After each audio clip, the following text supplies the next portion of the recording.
അപ്പം നമ്മുടെ ഇപ്പോഴത്തെ വിചാരം എന്താ അറിയോ?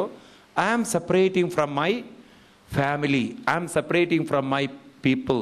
അതുകൊണ്ട് എപ്പോഴും നമ്മൾ വിചാരിക്കുന്നത് എൻ്റെ കൂടെ എല്ലാവരും ഉണ്ടെങ്കിൽ ഞാൻ സെക്യൂർഡാണെന്നുള്ളതാണ്. മനസ്സിലാവുണ്ടല്ലോ? ഞാൻ സെപ്പറേറ്റ് ചെയ്തിരിക്കുന്നത് ഫാമിലിയിൽ നിന്നാണ്, അല്ലെങ്കിൽ ഞാൻ സെപ്പറേറ്റ് ചെയ്യപ്പെടുന്നത് എൻ്റെ ബോഡിയിൽ നിന്നാണ്, ഞാൻ സെപ്പറേറ്റ് ചെയ്യപ്പെടുന്നത് സൊസൈറ്റിയിൽ നിന്നാണ്.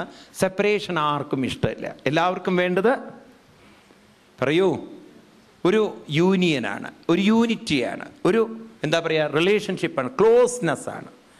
പറയാണ് നിങ്ങളുടെ മനസ്സ് സെപ്പറേറ്റ് ചെയ്യപ്പെട്ടിരിക്കുന്നത് അല്ലെങ്കിൽ സെപ്പറേറ്റ് ആവാൻ പോകുന്നത് ഫാമിലിയിൽ നിന്നോ ഒന്നുമല്ല. ഈ മനസ്സ് സെപ്പറേറ്റ് ആവുന്നത് നിങ്ങൾക്ക് ഇപ്പം പറഞ്ഞാൽ മനസ്സിലാവും. എവിടുന്നാണ്?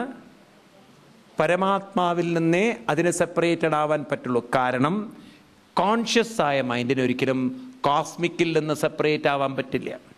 കോൺഷ്യസ് ആയ മൈൻഡിന് എപ്പോഴും നിങ്ങളതിൻ്റെ സയൻസ് പിടിക്കണ്ടോന്ന് അറിയില്ല. കോൺഷ്യസ് ആയ ഒന്ന് സെപ്പറേറ്റ് ആവുന്നത് ഏതിൽ നിന്നേ സെപ്പറേറ്റ് ആവുള്ളൂ? ക്ലിയർ അല്ല പലർക്കും. പലരുടെ മുഖത്ത് നോക്കുമ്പോഴത് ക്ലാരിറ്റി വരുന്നില്ല. കോൺഷ്യസ് ആയ മൈൻഡ് ഒരിക്കലും ഒരു കോസ്മിക് ആയ ഒന്നിൻ്റെ ഭാഗമല്ല. കോസ്മിക് ആയ ഒന്നിൽ നിന്നും കോസ്മിക് ആയതേ വരുള്ളൂ. Are you following that? സ്വർണത്തിൽ നിന്ന് സ്വർണ്ണാഭരണമേ ഉണ്ടാക്കാൻ പറ്റുള്ളൂ. മണ്ണിൽ നിന്നും പറയൂ മണ്ണിൻ്റെ സാധനം, മണ്ണാഭരണമല്ല, മണ്ണുകൊണ്ടുള്ള സാധനം ഉണ്ടാക്കാൻ പറ്റില്ല. സ്വർണത്തിൽ നിന്ന് സ്വർണ്ണാഭരണം എന്ന് പറഞ്ഞ പോലെ മണ്ണിൽ നിന്നും മണ്ണാഭരണം. മനസ്സിലായി? ചിലപ്പോൾ ലാംഗ്വേജ് ഉണ്ടല്ലോ, നമ്മൾ ആ ഫ്ലോയിൽ പറയുമ്പോൾ എന്താ വിഡിത്തം പറയണത് നമ്മൾ തന്നെ ഓർക്കില്ല. അപ്പോൾ മണ്ണിൽ നിന്നും മണ്ണ് വരുന്ന പോലെ, സ്വർണത്തിൽ നിന്നും സ്വർണം വരുന്ന പോലെ കോൺഷ്യസ് ആയ ഒന്നിൽ നിന്നും വരുന്നത് കോൺഷ്യസ് ആയിരിക്കണം. അപ്പോൾ ഇവിടെ രണ്ട് കോൺഷ്യസ്നെസ്സേ ഉണ്ടാവാൻ പാടുള്ളൂ. ഒന്നത് ഇൻഫിനിറ്റും, രണ്ടത് പറയൂ ഫൈനൈറ്റും. അപ്പം നമ്മുടെ മനസ്സ്, ഈ ഫൈനൈറ്റ് ആയിരിക്കുന്ന മനസ്സ് എവിടുന്നാ സെപ്പറേറ്റഡ് ആയിരിക്കുന്നത്? ഇൻഫിനിറ്റ് ആയത്. അതിലേക്ക് നിങ്ങൾ കണക്ട് ചെയ്യാത്തോടത്തോളം കാലം നിങ്ങൾക്ക് ഭയത്തിൽ നിന്നും മുക്തരാവാൻ സാധ്യമല്ല. നിങ്ങൾ ആ മനസ്സിനെ ഇപ്പോൾ കണക്ട് ചെയ്യാൻ നോക്കുന്നത് പല ശരീരങ്ങളോടുകൂടാണ്. അങ്ങനെ നമ്മൾ കണക്ട് ചെയ്യാൻ നോക്കുമ്പോൾ അത് നമ്മുടെ കയ്യിൽ നിന്ന് മിസ്സാവുന്ന സമയത്ത് നമ്മൾ മെൻ്റലി തളർന്നു പോകുന്നു. കാരണം നിങ്ങൾ എവിടെ യൂണിറ്റി കാണുന്നോ അത് യൂണിറ്റി അല്ല, അത് നിങ്ങളുടെ ഇമാജിനറി യൂണിറ്റിയാണ്. അതുകൊണ്ടാണ് പറഞ്ഞത് മനക്കൽപ്പിതം. ഇതെല്ലാം മനസ്സിങ്ങനെ ഇമാജിൻ ചെയ്യുകയാണ്. മനസ്സിലാവുന്നുണ്ടോ? നിങ്ങൾക്കതിൻ്റെ ഡെപ്തിലേക്ക് പോകും തോറും നമുക്ക് മനസ്സിലാവും നമ്മുടെ പ്രശ്നങ്ങൾക്കൊക്കെ കാരണക്കാരൻ നമ്മുടെ വീക്ക്നെസ്സാണ്, മനസ്സ് തന്നെയാണ്. അതിനെ നമുക്ക് മാറ്റിയെടുക്കാൻ സാധിക്കണം. അതുകൊണ്ട് ഇവിടെ രണ്ട് കാര്യങ്ങൾ മനസ്സിലാക്കൂ. ഒന്ന് ദേവന്മാരും, രണ്ട് ഋഷിമാരും. ദേവന്മാരെന്ന് പറയുമ്പോൾ പുറമേയുള്ള ഒരു ദേവനും നിങ്ങളെ ഉയർത്താൻ പറ്റില്ല. ഋഷി എന്ന് പറയുമ്പോൾ ഗുരുക്കന്മാരും നിങ്ങളെ ഉയർത്തില്ല. ശ്രദ്ധിക്കണേ ഞാൻ പറയുന്നത്. ഗുരുക്കന്മാർക്കും നിങ്ങളെ ഉയർത്താൻ പറ്റില്ല പറഞ്ഞാൽ ഗുരുക്കന്മാർക്ക് ഉയരാനുള്ള പറയൂ വഴികൾ പറഞ്ഞു തരാനേ സാധിക്കുള്ളൂ. ഉയർത്തേണ്ട ജോലി ആർക്കാണ്? അവരവർക്ക് തന്നെയാണ്. ഞാൻ എന്നെ ഉയർത്താനേ പറ്റുള്ളൂ. അതുകൊണ്ട് ഗുരു എന്നുള്ളതിന് രണ്ട് അർത്ഥങ്ങൾ എടുക്കണം. ഇനീഷ്യലി നമ്മൾ അർത്ഥമെടുക്കേണ്ടത് നമുക്കിത് പറഞ്ഞു തരുന്നവർ നമ്മുടെ ഗുരു ആണെങ്കിലും യഥാർത്ഥ ഗുരു പറയൂ നമ്മുടെ ഉള്ളിൽ തന്നെയാണ്. കൃഷ്ണൻ അത് പറയും, ആത്മനോ ആത്മൈവ ഗുരു. അവനവൻ്റെ ഗുരു അവനവൻ തന്നെയാണ്. അപ്പം നമുക്ക് ബാഹ്യമായും ഗുരു വേണം. പറയൂ, ബ്ലൈൻഡായിട്ട് നിങ്ങളൊരു ആചാര്യൻ്റെ പിന്നാലെ പോയതുകൊണ്ടോ, ബ്ലൈൻഡായിട്ട് നിങ്ങൾ ഒരു ആചാര്യൻ പറയുന്നതിനെ ബ്ലൈൻഡായി ചെയ്തത് കൊണ്ടോ നിങ്ങളൊരിക്കലും ഉയരുകയില്ല. നിങ്ങളുടെ കംപ്ലീറ്റ് ഇൻവോൾവ്മെൻറ്റും നിങ്ങളുടെ കംപ്ലീറ്റ് അനാലിസിസും. അതുകൊണ്ട് നോക്കൂ, ഓരോരുത്തരും ഉണ്ടല്ലോ, ഒരാൾ പറയുന്നതിനെ ബ്ലൈൻഡായിട്ട് ഫോളോ ചെയ്യല്ല വേണ്ടത്. നമ്മൾ ഓരോരുത്തരും മനസ്സിലാക്കി അതിനെ നമ്മൾ തന്നെ എന്താ പറയുക അപ്ലിഫ്റ്റ് ചെയ്യാണ് വേണ്ടത്. അതുകൊണ്ടാണ് പലപ്പോഴും ഉണ്ടല്ലോ പലർക്കും ഒരു സാച്ചുറേഷൻ പോയിന്റ് വരുന്നത്. ഒരു ഗുരു പറഞ്ഞോ എന്നോട് ഈ മന്ത്രം ജപിക്കാൻ, അതുകൊണ്ട് ഞാൻ അതിനെ ബ്ലൈൻഡ്ലി ചൊല്ലുന്നു. കുറേ കഴിഞ്ഞാൽ നമുക്കതിൽ അപ്പീലബിൾ ആവില്ല. കാരണം നമ്മൾ ഉദ്ദേശിക്കുന്ന മന്ത്രമാവില്ല ഒരു പക്ഷേ ഒരു ഗുരു തരുന്നത്. മനസ്സിലാവുണ്ടോ നിങ്ങൾക്ക്? നിങ്ങൾ തന്നെ നിങ്ങൾക്കൊരു മന്ത്രം കണ്ടെത്തി നിങ്ങൾക്ക് ഏതിലാണോ താല്പര്യം, അത് ഏത് മന്ത്രം എന്നുള്ളതല്ല, ഏത് മന്ത്രം ചൊല്ലിയാലാണോ നിങ്ങളുടെ മനസ്സിന്, ആ വാക്ക് നിങ്ങൾ മറക്കരുത്, ഏത് മന്ത്രം ചൊല്ലുമ്പോഴാണോ നിങ്ങൾക്ക് പറയൂ ഇൻവോൾവ്മെന്റ്, അതാണ് ഏറ്റവും ഇമ്പോർട്ടൻ്റ് ആയിട്ടുള്ള വാക്ക്, സമർപ്പണം. ആ വാക്ക് വിട്ടുപോകരുത്. നിങ്ങൾ എന്ത് ചെയ്യുന്നു എന്നുള്ളതല്ല, അത് എങ്ങനെ ചെയ്യുന്നു എന്നുള്ളതാണ്. മനസ്സിലാവുണ്ടോ? നിങ്ങൾ വിളക്ക് കൊളുത്തുമ്പോൾ തിരി കിഴക്കോട്ടോ പടിഞ്ഞാട്ടോ എന്നുള്ളതല്ല ചോദ്യം. വിളക്ക് എവിടെയായാലും കുഴപ്പമില്ല, അതൊന്നും എക്സ്റ്റേണൽ അല്ല കാര്യം. പക്ഷെ നമ്മൾ കൂടുതൽ എക്സ്റ്റേണലാണ് നോക്കുന്നത്. അയ്യോ തിരി അങ്ങോട്ടായോ, തിരി ഇങ്ങോട്ടായോ, ഫോട്ടോ അങ്ങോട്ടായോ, ഫോട്ടോ ഇങ്ങോട്ടായോ, ഇതൊക്കെയാണ് നമ്മളെ വറി ചെയ്യിക്കുന്നത്. Are you following that? നമ്മൾ എവിടെ ഇരിക്കുന്നു എന്നുള്ളത് പോലും ഇമ്പോർട്ടൻ്റ് അല്ല.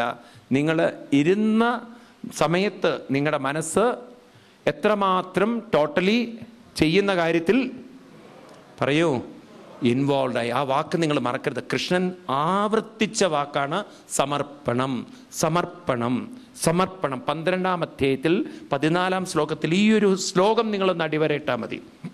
12th ചാപ്റ്ററിൽ 12-ാമത്തെ അധ്യായത്തിൽ 14-ാം ശ്ലോകത്തിൽ കൃഷ്ണൻ പറയും, മയി അർപ്പിത മനോബുദ്ധി യോ മദ്ഭക്ത സമേ പ്രിയ, the one who has totally involved, the one who has completely surrendered, the one who has completely submitted, the one who has completely dissolved, the one who has completely melted.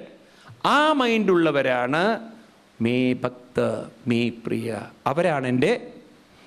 പറയൂ, ഏത് മന്ത്രം ജപിക്കുന്നു എന്നൊന്നുമല്ല കൃഷ്ണൻ പറഞ്ഞത്.